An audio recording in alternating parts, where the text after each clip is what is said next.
Good afternoon, everyone. This is Bassam Haddad. I am hosting this 20th teach-in for the Gaza and Context collaborative teach-in series.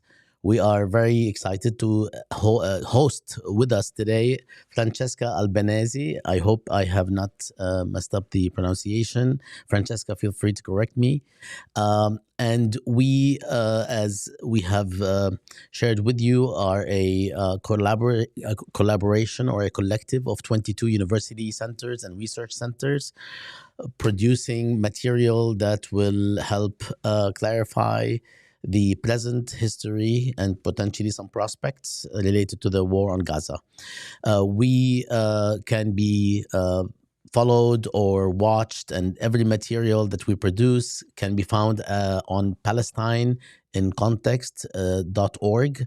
That's palestineincontext.org, and it's up on the screen if you'd like to navigate. Every single show that we do or podcast or teach-in or interview is on there.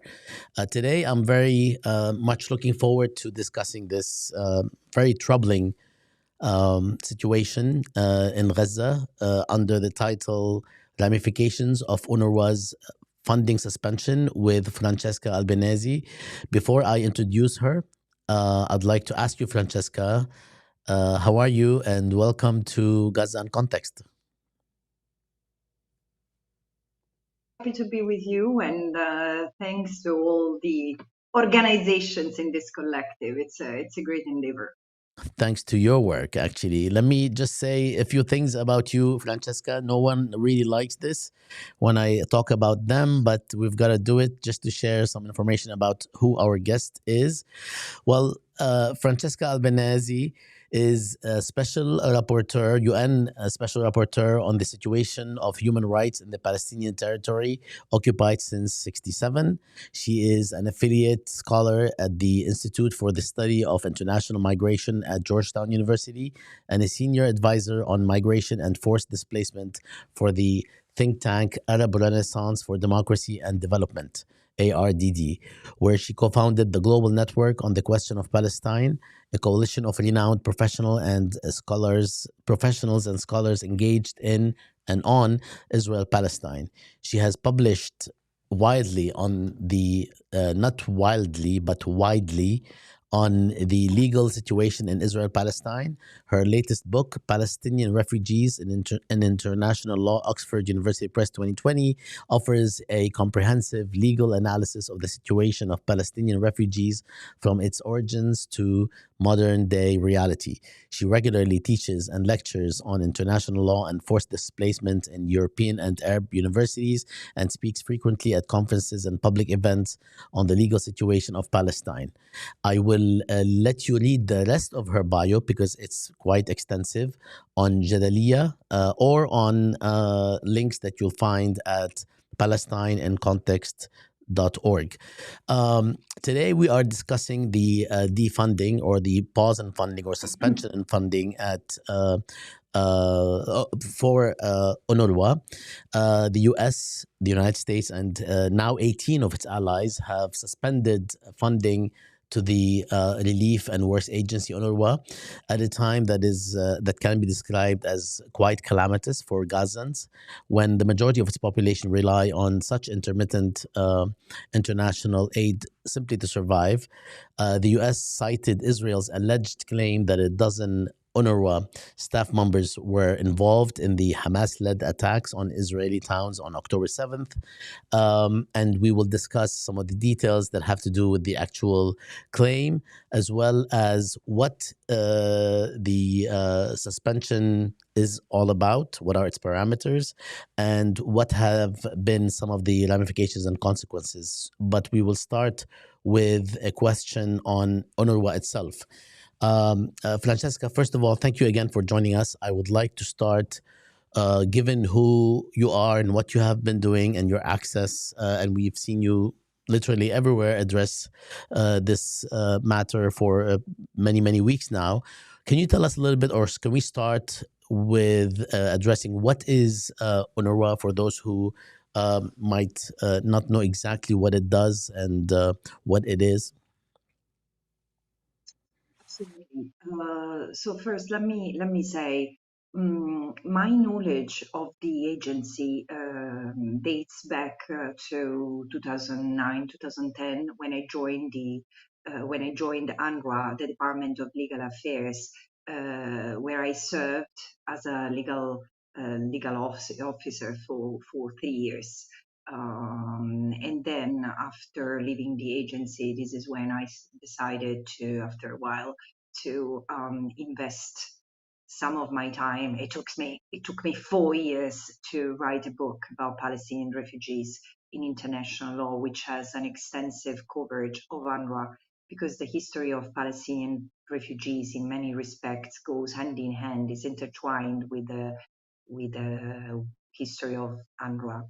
UNRWA is often and commonly described as the agency that deals with Palestinian refugees, while UNHCR deals with all the rest, like pointing to the exceptionality of this agency. And indeed, partially this is true. It's a fact that UNRWA, the United Nations Relief and Work Agencies for Palestine refugees operating in the occupied Palestinian territory, so the Gaza Strip, the West Bank, and East Jerusalem, but also operates in Lebanon, Syria, and Jordan, has been there since the 1950s. So the agency was created in 1949, 3 days apart from UNHCR, so the High Commissioner for Refugees, that today is the agency dealing with refugees globally. However, this distinction between the two agencies seems an abnormality today, because there are no other bodies dealing with other refugee groups. But 76 years ago, when 75 years ago, when the agency was created, dealing with refugee crisis through ad hoc bodies was still the norm. And in fact, all large partition refugees were not covered by UNHCR.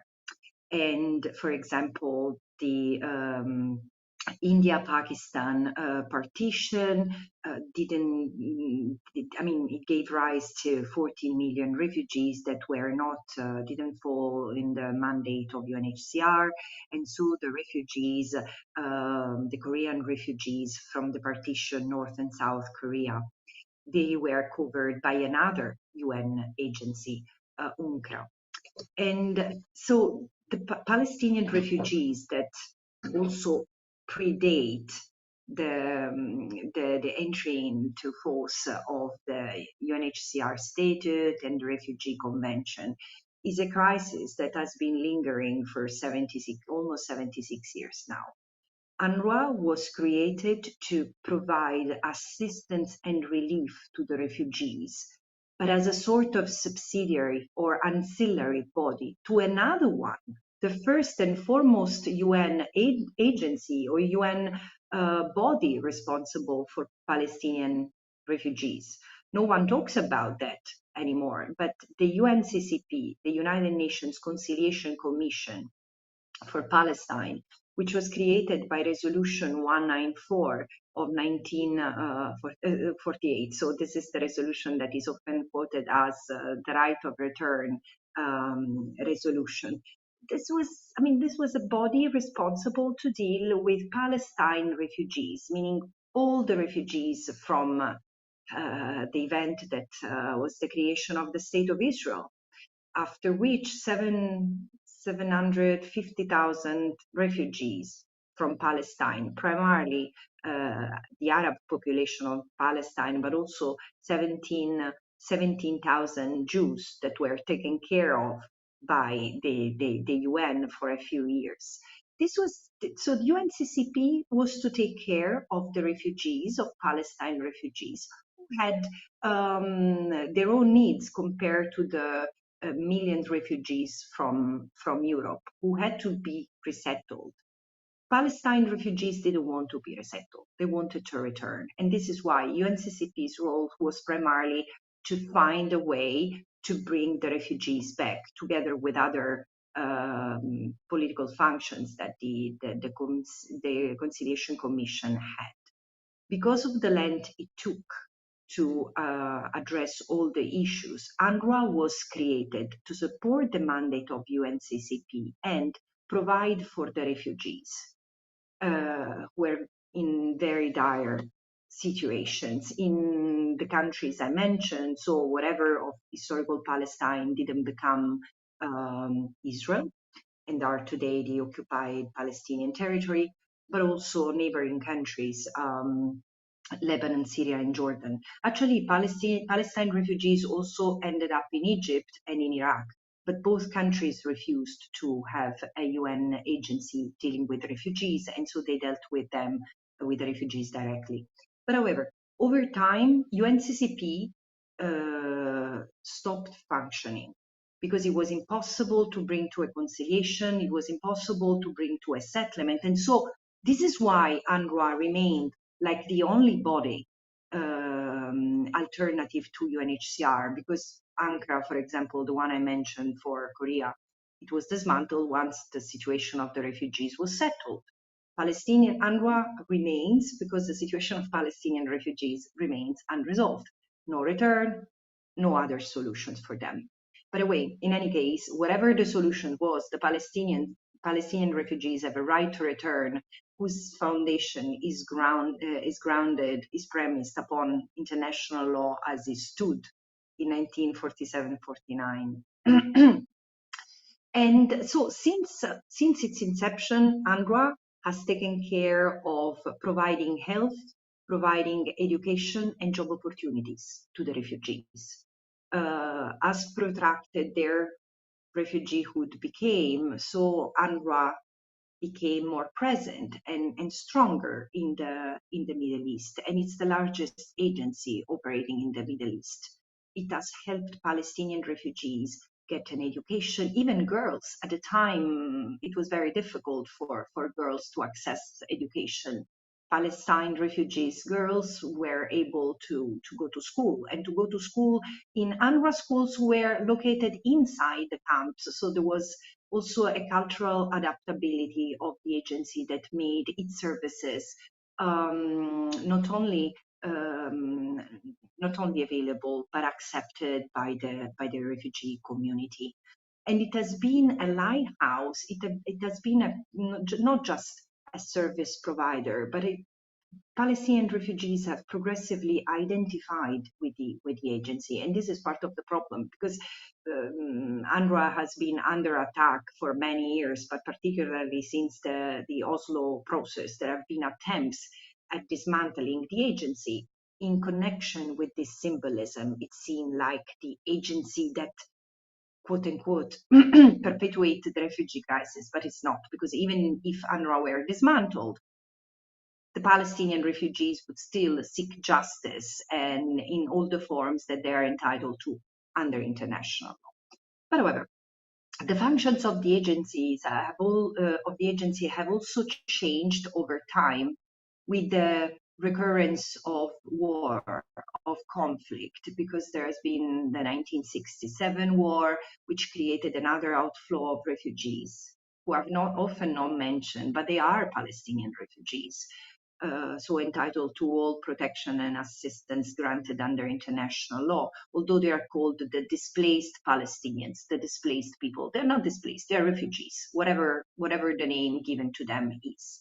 Then there was the war in Lebanon. And then over time, there have been other instances, including in Syria, the occupied Palestinian territory, including through the negotiation that started in Oslo, has become a greater theater of conflict. Think of Gaza, for example, and now we start moving closer to Gaza.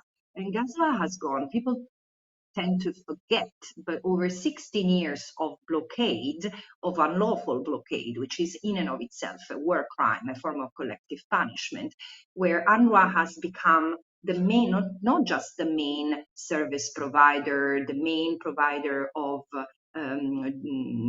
job opportunities and health services and education. It has also become the main provider of food parcels and emergency services, because Gaza has been a theater of war. There were 5 wars before the 7th of October in 2008, 2012, 2014, 2021, and 2022. And UNRWA has critically been there, providing shelter and making the war less disastrous, making each war less disastrous. This time is different, and we can talk about that. But so, UNRWA, in a nutshell, UNRWA has been a stabilizing factor. Has also, in a way, it has been part of this crystallization of the conflict, if we want to call it conflict. But it has by no means contributed to inflamed the souls of the refugees or created the conditions for hatred against Israel. Rather the contrary, and I've been working as part of the Department of Legal Affairs on the application of the neutrality policy, making sure that there was no political activities among beneficiaries and staff, which frankly is pretty harsh for a refugee population who's clearly affected by the politics of the region.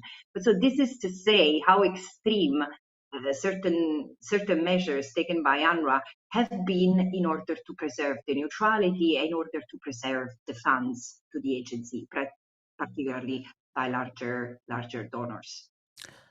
Thanks for this really insightful background. As this is a teaching, this is the sort of things we would like to do, even though I myself and many others would like to learn more about some of the consequences of the suspension of funding, which we will get to. But before we get there, can you tell us, as somebody who is very much involved in these circles, how did the communication take place that the suspension will be in effect, and we will also get to the timing of the suspension, which is the same day that the or the next day, like within 24 hours after the ICJ ruling came out. But how was what was the actual communication or the order, and how was it communicated to UNRWA, and what were the immediate circumstances around that time?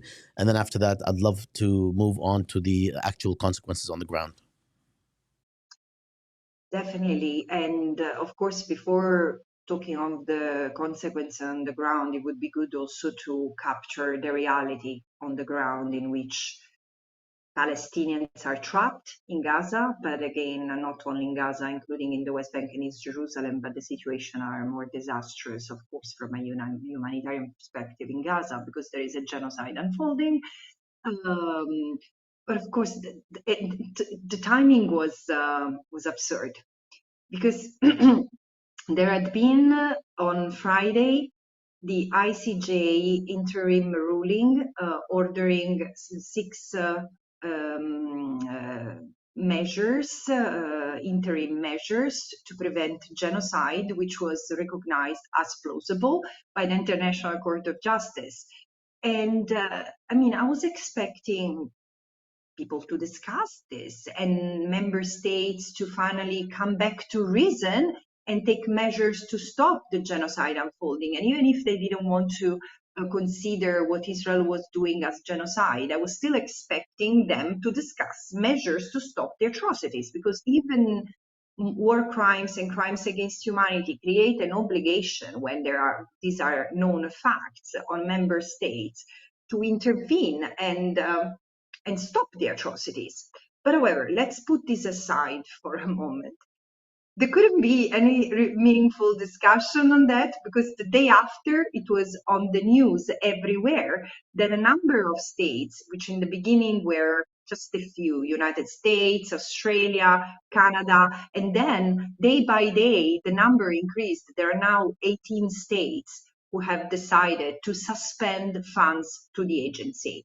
And there is what I call the settler colonial club, so the United States, Australia, Canada, and New Zealand, and then Austria, Estonia, Finland, Latvia, Lithuania, the Netherlands, my own country, Italy, Iceland, Romania, Sweden, and I think also, yes, Switzerland, the United Kingdoms, and Japan.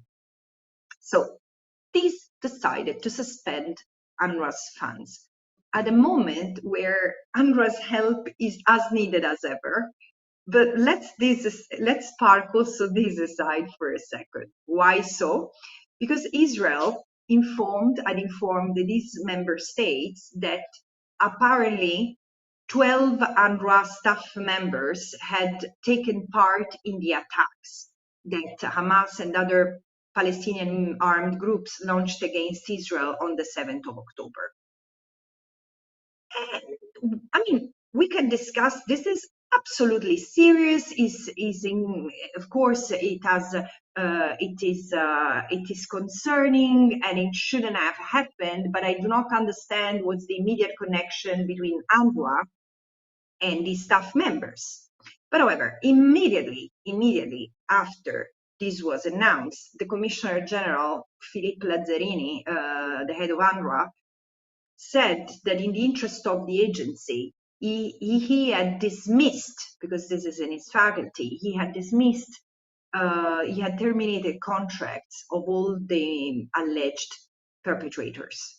Again, alleged, because there was still an investigation to initiate, and UNRWA committed to start that investigation. UNRWA also committed to open itself to an independent audit, but nothing sufficed, because in any case, not only these member states maintained their decision to suspend the funding, but also others added themselves to this. And it's critical, because again, why would you blame the agency in its entirety for something that has been done by member states? So either they claim that UNRWA is part of this allegedly criminal endeavor, or again, it becomes even more illogical what these states have done. At a moment where there is a famine looming over Gaza, I mean, now 9 out of 10 families in large parts of the Gaza Strip go for 24 hours with one meal only. There are mothers who are deciding every day which of their child is going to eat what they have, and it's very little. There are 1,700,000 people of the 2 million displaced in Gaza. So 90% of the population in Gaza has been displaced. It's shocking on its own accord. And the majority of these people are sheltered by UNRWA. So what UNRWA is doing right now is providing a lifeline for the Palestinian refugees, not only in terms of shelters, but because UNRWA has also distribution centers. So the little aid that comes in since a few months, cannot be distributed without UNRWA.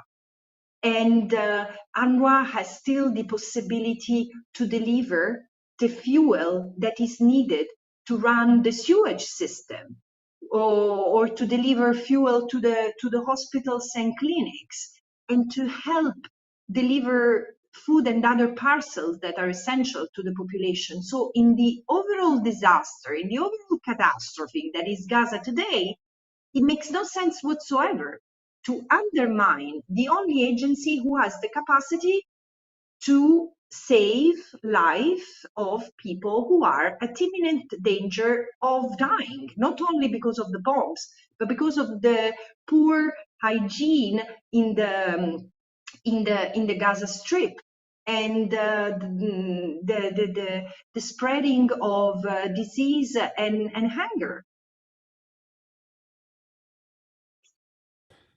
I'd like to talk more about, as much as you would like to in detail about the ramifications and consequences on the ground and beyond. But I'd like to show very quickly just a couple of uh, notes from the media, including the mainstream media, which is interestingly now beginning to tell the story as it is. So this is CNN today.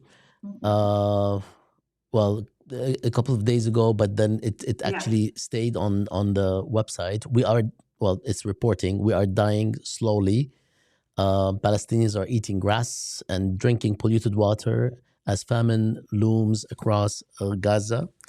So this is where we are. This is the situation under which the funding has been suspended, which is sort of unspeakable. This is a note from the Guardian, a Guardian article. There is no instance since the Second World War in which an entire population has been reduced to extreme hunger and destitution with such speed, and there's no case in which the international obligation to stop it has been so clear. And this is actually a tweet from you today saying what so many of us actually, say when we see this footage, which is there are no words, that you have no words anymore, which is precisely the sentiment. These are the sentiments of so many of us on a daily basis. So in that sense, we are looking at not just a territory that is under calamitous conditions since October 8th, but we're also looking at a territory that's been under disastrous conditions for 17 years, and a territory that has been under military occupation for some 56 years, 57 years, and a territory that's been living within a context of ethnic cleansing for many, many more decades. So what a lot of people sometimes, because of the intensity of the moment, they think about the moment only, but the layering across history of these calamitous developments has created something that is almost unknown to humanity, at least in the first quarter of the 21st century. So this is how I'd like to introduce this segment, whereby we talk a bit more about the ramifications and consequences of this suspension, and we will be taking questions. So if people have questions, especially, we will focus more on YouTube. Please do write the word question and then write the question, because there are a lot of comments and we just want to make sure we catch your questions, not comments. So if you can address any of these matters in any order you'd like, but with some focus on the actual developments on the ground. Yeah. The only thing is that I don't see the questions. No, we'll get to them a bit later, but if you can just address in a bit more detail, because I know we started, what does it mean to cut funding to UNRWA? What does it mean on the ground? What do things look like? When does the suspension of funding take effect, so that we actually, or those in Gaza, will actually feel the effect of the suspension? Yeah, but I would like people who listen to us to understand that the impact of cutting funds, suspending funds to UNRWA is going to have an impact on the region, not just in Gaza.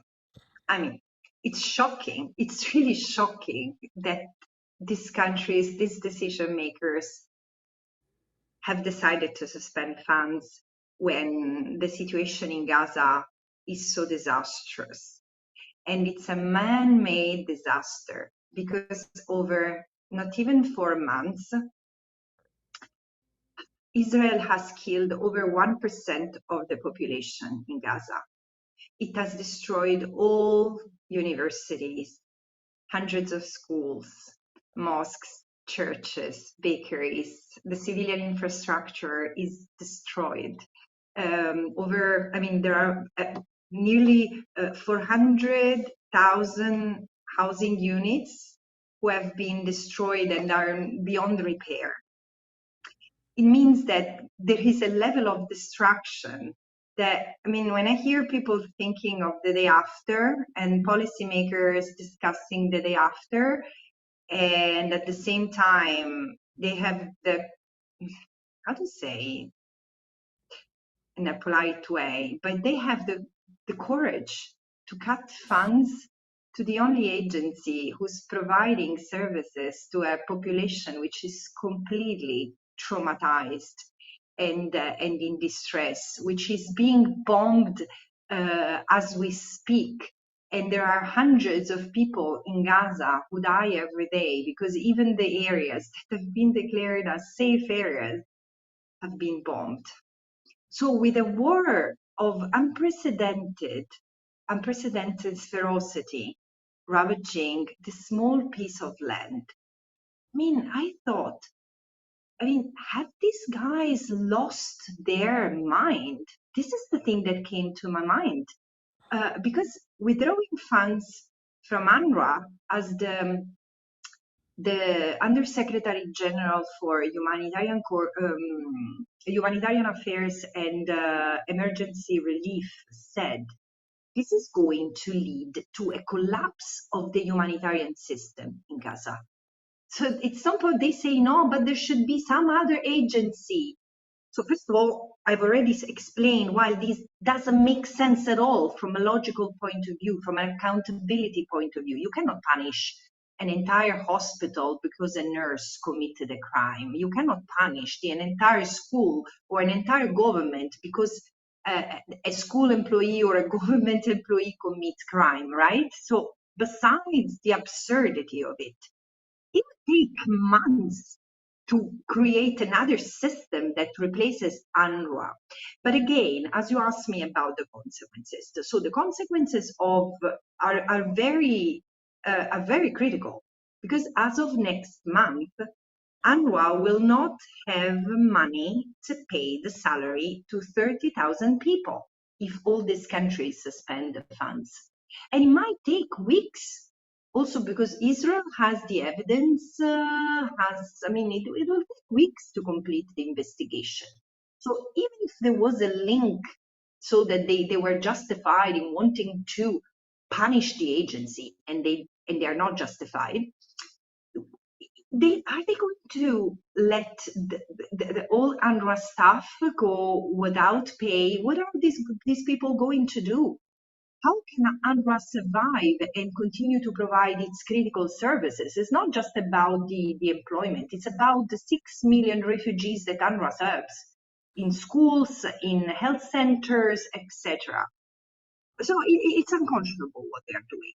But all the more, with an ICJ ruling, which obliges, because what the ICJ ruling is binding, so it's not a matter of convenience whether states like or not what the ICJ has concluded. The ICJ has said that Israel needs to stop the killing, the bombing indiscriminately. It has not declared a ceasefire, unfortunately, but basically it has asked Israel not to conduct the military operation as it has done, meaning going for full destruction. So it is to stop. And it has also ordered immediate and unfettered humanitarian assistance. So you see, what the states have done can also entail liability because they are hampering, not only they risk to aid and abet a state which is committing genocide, but they might also be seen as complicit in the impossibility to deliver immediate and unfettered humanitarian assistance to the people in need. So again, this is the dilemma that everyone is facing right now, how we are going to get out of this if the funds are not restored immediately. What might be the most dire consequences in the coming weeks if there is no alternative? I mean, I can't help but be in disbelief that this will actually be the case, that there is no credible, concrete alternative in the coming weeks? Is there talk of somebody else stepping in? And clearly, there are countries in the region, Arab countries, that have the funds to Yeah. compensate, to replace. No, Is there I've any read. talk of this? Yeah, I've read some states saying we will give funds to UNICEF and WFP. Doesn't make sense whatsoever because again, there is a continuous bombardment. How do they expect these agencies to begin delivering the aid that UNRWA is providing? But plus, UNRWA's been there for 75 years. It cannot be replaced in a short time. And again, I insist, at the time, famine is looming in Gaza. The only preoccupation that these countries should have is to save lives who are in danger. And the only thing they should do is to intervene, make pressure on the warring parties, but primarily Israel, for a ceasefire. This is the only thing they should be doing, and then sustain UNRWA. And for me, there is no alternative other than a complete catastrophe, a complete disaster. And by the way, bottom line, Israel will have to take immediate responsibility for the people in Gaza, for the 2.2 million survivors, because as the occupying power, Israel is not only responsible for the delivery of aid, is responsible to ensure all basic services to the population in the land it has full control of. And even if there are military operations ongoing. But of course, this is not a reassuring prospect, given the reported level of violence that the Israeli army is using against Palestinian civilians through and through. Thanks, Francesca. You and I talked a little bit, and I want to get to the questions. There are a few questions that are being posed. You and I talked a little bit about the demise of the UN system, which through the Palestinian plight is more and more evident. Can you address that a little bit? Yeah, I've said from the very beginning of this catastrophe in Gaza that this was a sort of nail in the coffin of the effectiveness of the United Nations, which is failing. It just failed the Palestinians for decades because, instead of treating the question of Palestine as a political question that deserves to be solved according to international law, the question of Palestine has become, both in its human dimension, meaning the refugees and the Palestinians living in the occupied Palestinian territory, but also in its territorial dimension, meaning the question of the occupied Palestinian territory. It has become it has become normalized that the conflict had to be managed as a humanitarian catastrophe, as humanitarian emergency, instead of as a political problem. So this is something that was already there and is the background to what I'm saying.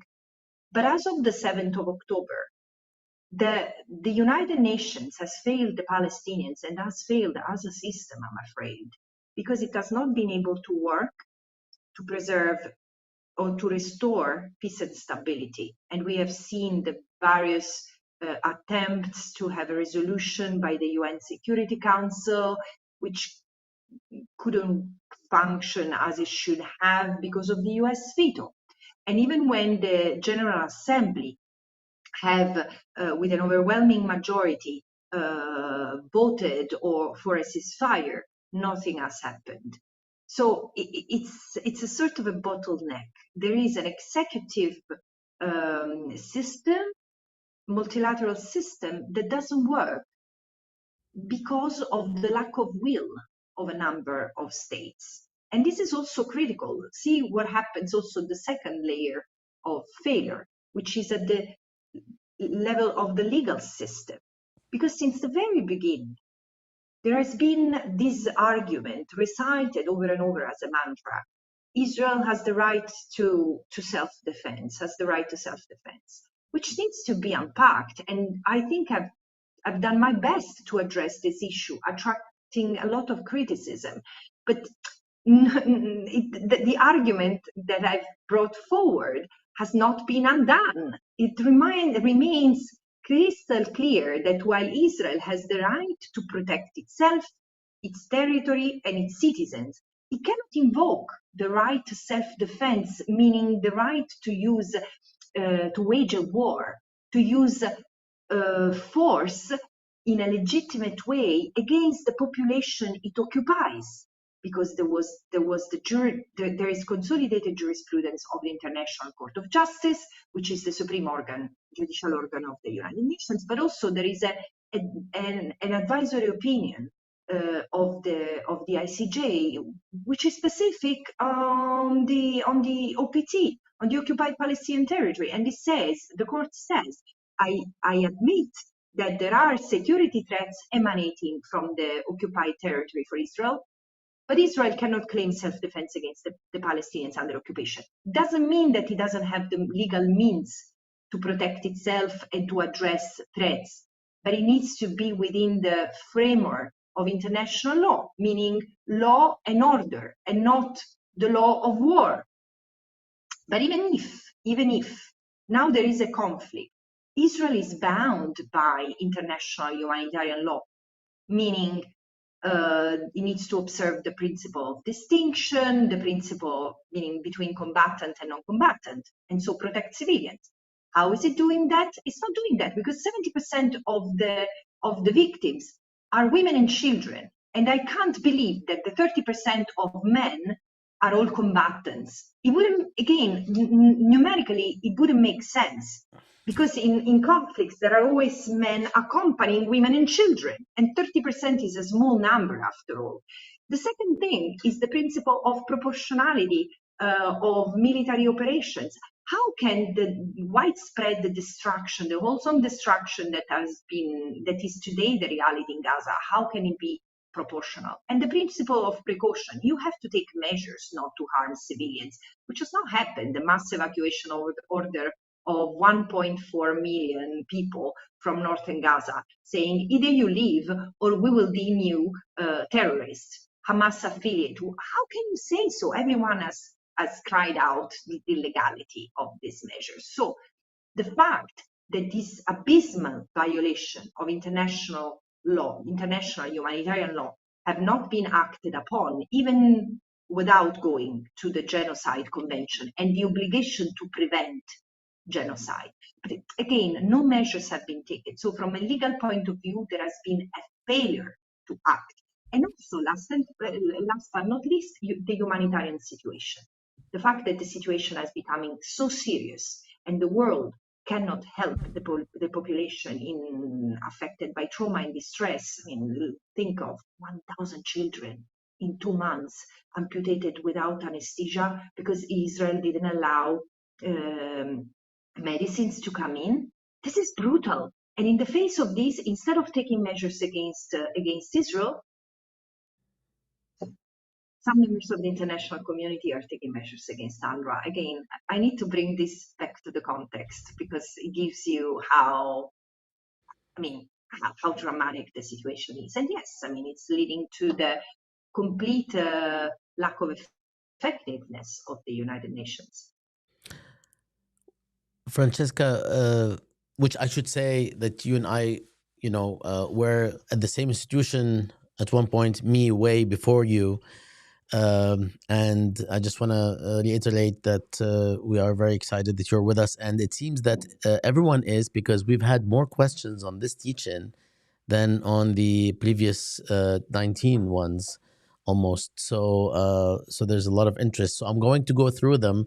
The only way to address as many as we can without abusing your time too much is to try to be as concise as possible, because there are quite a few. I'll start with the short answer. I know I'm a broken disc when I start. No, it's not. It's never know where to end. It's the number of questions. There's a lot, and I have my own questions, but I'd like to shut up for a little bit. So the first question, or the first question I've selected actually captures the tenor of a lot of other questions, and that is halting funding to UNRWA a breach of states' obligation under the Genocide Convention, the UN Charter, or some other international obligations? Definitely the UN Charter, I believe so, because there is an obligation to ensure cooperation, but also independence of the United Nations. And you know, UNRWA is a subsidiary body of the General Assembly. Only the General Assembly can take measures against UNRWA. Only the General Assembly can decide whether UNRWA has incurred in any wrongdoings, etc. The problem is that the funds come from voluntary contributions. So in a way, member states are bypassing the regular process of discussing within the multilateral system that they are part of. And in my reading, yes, this is a violation of the UN Charter. Does it constitute a violation of states' obligation under the Genocide Convention? It might. Oh yes, it might, because again, the the interim orders that the court has issued are of course directed at Israel, who's to report now in 3 weeks to the court. But because the convention creates obligations for all member states, the moment the court says there is a risk of genocide, because it has said some of the acts that Israel is committing plausibly constitute genocide. In the face of this recognition, it's even more compelling for member states to act to prevent genocide. And there is extensive jurisprudence of international tribunals in this sense. So it could be plausible that they will incur in violations of the genocide conventions as well. Thank you. Another question is it true that Palestinians protected by UNRWA would lose the right to return if the organization is shut down? Absolutely not. Because, you know, one of the things I used to say, including when teaching about Palestinian refugees, I said, before throwing shoes at me, listen until the end. But Resolution 194 doesn't create the right of return for Palestinian refugees. That right existed according to the law that was in force, as I said, in 1947-49. And it stems from, there was not a single provision called the right to return, but there was the right not to be made stateless. And Israel denationalized en masse 750,000 Palestine refugees. Then there was the prohibition to forcibly displaced people who couldn't have been evacuated from the areas where the military operations were ongoing. Only combatants were supposed to be, could be lawfully taken out of the occupied territory. But peace should not be considered done until the prisoners of war were allowed in. And therefore there is a need to recreate the conditions that the victims have suffered. So return to their homes was the best way to create restitution and reparation, even if the homes had been destroyed. So this is the legal foundation of the right to return, and UNRWA is not a guarantor. UNRWA is a guarantor and is symbolically represents the fact that the United Nations have permanent responsibility toward the Palestinian refugees. But that responsibility, which is recognized by the General Assembly, remains with or without UNRWA. But again, UNRWA cannot be dismantled without the decision of the General Assembly. Thank you. Let's go to the next question. How much aid actually has gotten into Gaza since the funding suspension was announced, and how much money in dollar amount if you know, are countries keeping from I Gaza? cannot. Sorry, Ellen. I do not have the full figure right now. But basically, I think that UNRWA has the means to run the operations month by month.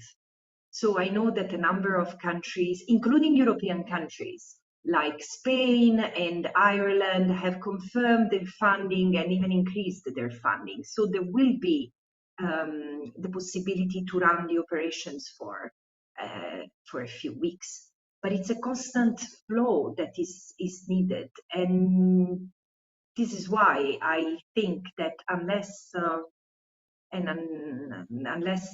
these funds are released, it will be very difficult for UNRWA to continue its operations.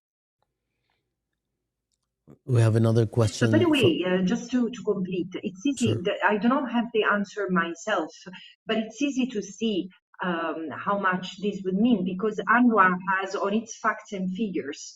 It's quite transparent on this, and Hmm. it has the figures of how much its finances are, and they're quite updated, and also what are the needs for Gaza. All right, I'm gonna go through a few questions rather quickly. The first is by Nader Nabil, who actually is always joining our teach-ins, so he gets a prize. I don't know what the prize is. Is there any hope UNHCR might pick up the responsibilities of UNRWA? Would that be a better solution? One important thing is that there is a complementarity of mandate, and it's called the continuity of protection between UNRWA and UNHCR. In the sense, if Palestinians are in need for protection and find themselves outside UNRWA's areas of operation, UNHCR is the responsible agency. So it's not that UNHCR is out of the game for Palestinian refugees.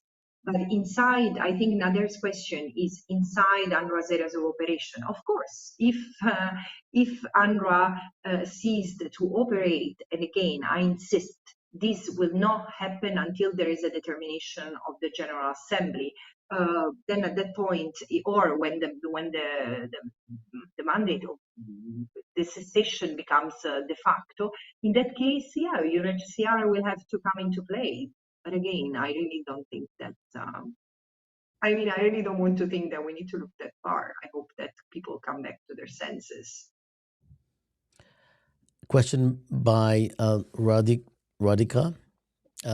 Could Dr. Albanese please comment on why Israel is so triggered by UNRWA?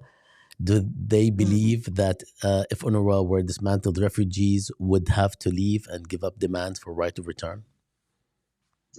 Probably yes, because it's very rooted in the mind of average Israelis and probably even the Israeli government that UNRWA perpetuates the refugee crisis. And they do think that by eliminating this important source of assistance and protection, I don't think that they envisage the refugee issues to get dismantled, but this will force people to leave. It will make living conditions even harsher than they are today. And again, I would like to, I know that we do not have much time, but it's important to understand the element of ethnic cleansing, which is a structural condition for the Palestinians since Israel was created. Cleansing has been a constant. Nowadays, think of the 1.4. Are you with? Can you hear me? Yeah. So think of the 1.4 million Palestinians who were forcibly displaced from the north of Gaza and are in the south right now seeking for, fending for their life. But there also ethnic cleansing goes silently, almost unperceived. But think of how many people have been forcibly displaced from the West Bank and East Jerusalem as Israel takes their property home by home, dunum by dunum, the land. And so I think that the goal is to facilitate the expulsion of the Palestinians. So just being the second like which shows they trusted them. Serious? Why would they post? Uh, Well, yeah. sorry, Tell me, Bassam. I continued to ask, but I was on mute. I apologize. Um, Okay. so the next question, I guess you've read it, but let me read it just in case people are also listening and not just watching. How Yeah. do you explain the stance of Germany, which is on everybody's mind as a question, but it's also on everybody's mind as an answer. There's an answer, or at least parts of an answer. How do we explain the stance of Germany, which has been the second largest supporter to UNRWA, which clearly shows they trusted UNRWA all these years? What happened today, of course, and would they pause based on, well, they say zero evidence, and maybe others also. In fact, others did ask about what was the evidence put forth, given that the numbers of people accused of having participated in the October 7th attacks, the number has dropped. Some say significantly, others say by just a few people. So can you just clarify this? Yes, actually, I do not have more information than you do on the evidence because it's held by Israel, and apparently even the Americans until yesterday hadn't seen the evidence, but believe that it's very credible because so says Israel.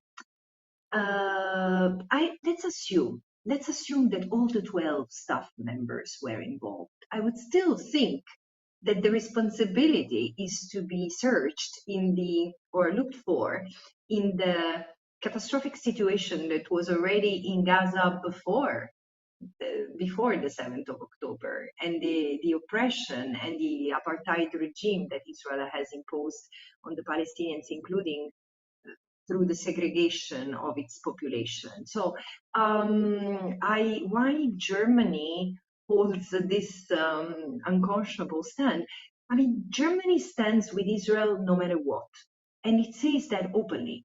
It's their raison d'être. So, Germany, after Nazi fascism, will protect Israel as the state of the Jews no matter what, up to the point of covering up for crimes, because this is the reality on the ground. They are wrong, they are making a mistake, but they eventually, I'm convinced that sooner or later justice will knock to the door of everyone who's involved in this, because I also see that there is such a momentum. This can be watershed for the Palestinians, and all those who are looking at the Palestinians as those epitomizing the injustices that the global south has endured through and through. I mean, in many ways, it's not new, but it's dramatically much more serious and much more ferocious than ever. And it is to be solved, and it cannot be solved by returning to the status quo, as again, decision makers, particularly in the West, are trying to do, because now all of a sudden they have rediscovered the two-state solution. Again, I keep on saying, first of all, do what you are obliged to do, abide by international law, and make sure that you prevent the genocide unfolding. And then you will not be concerned with the form of states once the only thing you need to be concerned is that everyone in that land has rights, equality, and dignity and freedom. This is the only thing that should concern our states, including Germany.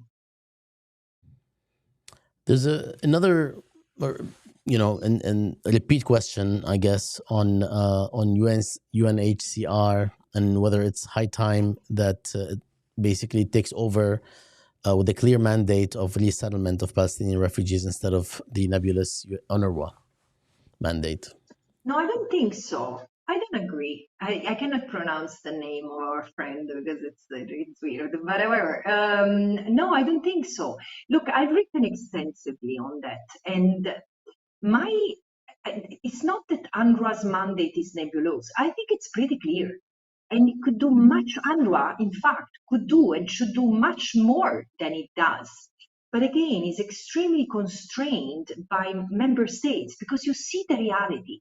There is this blackmailing. The moment, even at a moment like that, where people are dying, and UNRWA is not doing anything special other than providing humanitarian assistance, which is really the minimum threshold under which you have despair. And even then, UNRWA is punished. So imagine if UNRWA started what I have advised UNRWA to do, according to a full reading of its mandate and a full reading of the UN mandate toward Palestinian refugees, which includes solutions. I said Palestinian refugees should be allowed to pursue the solution they want, and because there are many, for example, from Lebanon, who would have left Lebanon and sought a solution elsewhere, which doesn't mean forfeiting their right of return. Their right of return as a collective claim for historical justice is there and is current, but can only be enforced to political pressure. And the Palestinian refugees are not a critical mass if they are at the, let's say, at the mercy of political circumstances, and they are not protected. They are very vulnerable without citizenship or without other protection. But again, I don't think that UNHCR is going to be better placed than UNRWA. It's the political will that must change in order to have better prospects for Palestinian refugees. And I have a question, which also I think a couple of people have touched on in one way or another, and that is, isn't this a form of collective punishment by this decision to withdraw or withhold or suspend or pause funding? And doesn't this implicate the states that have actually engaged in this in the charge of genocide in part or in whole, as the definition goes? Is this something that could be added to the court's case, especially for the cases that have not yet been submitted? Because I know that there are efforts to continue to implicate other states beyond Israel, including, of course, the United States. Isn't this a form of collective punishment? It is. It is, absolutely. Because collective punishment is making someone pay for something he or she has not done. And in this case, is directly UNRWA, but indirectly Palestinian refugees. And not just in Gaza, it's Palestinian refugees everywhere. Because as I said, this is going to impact all UNRWA's operation. This is why I say it makes no sense whatsoever. But the collective punishment is a war crime. And so it would be, I don't think that it would be justiciable, for example, in other courts. For example, could we bring the United States or Australia or the other states who have defunded UNRWA to justice because of collective punishment? I do not think so. I mean, this is again just not that I gave it too much thought, but this is what would come to my mind. But again, the Genocide Convention is critical here because there is an obligation not to aid and abet a state which is committing atrocity crimes, including genocide. And in fact, there is an obligation to take all possible measures to end, to bring to a cessation of the acts that might constitute genocide. So the measures that had to be taken were vis-a-vis Israel, not vis-a-vis UNRWA. Thank you. And I already promised you that we'll go 45 minutes to an hour, so I don't want to go much longer. So I'm afraid we won't be able to take too many questions. But this I saved for the end because it's something that everyone asks, and because they have the thing that is now in short supply, which is conscience. So this person, for some reason, I don't see the name right away. Human rights for all. Oh, I see. That's why I was looking for a name. No worries. What is your call to action, Francesca, for ordinary citizens to do in countries that have suspended funding? No, I think it's beyond that. It's beyond those countries. This is, again, with a genocide unfolding, there is a responsibility upon all of us nothing is normal and nothing should be normalized. I mean, I was shocked when I went back to my country over Christmas. It was horrible because I could see life continuing as if nothing was happening. And it's true that other genocides have happened in my lifetime. It's just that it was not in real time. We didn't know I didn't know immediately what had happened to the Tutsi in Rwanda. I didn't know immediately what was happening to the people in Bosnia and Herzegovina, including in Srebrenica. Here, as the South Africa delegation to the ICJ has said, we are seeing this is the first genocide which is being televised and through the testimonies of the very people who are being genocided. So it's nothing should be as normal. Everyone has the power to change things. Demonstrate, even when you are prohibited. Look at what's happening in the US. I'm so impressed with the demonstrations that keep on taking place in the US, led primarily by Jewish Americans who do not want to be seen part of it just because Israel calls itself the state of the Jews. And again, they say not in my name, but this is something that should concern all faiths and all parties and every human being. So one thing that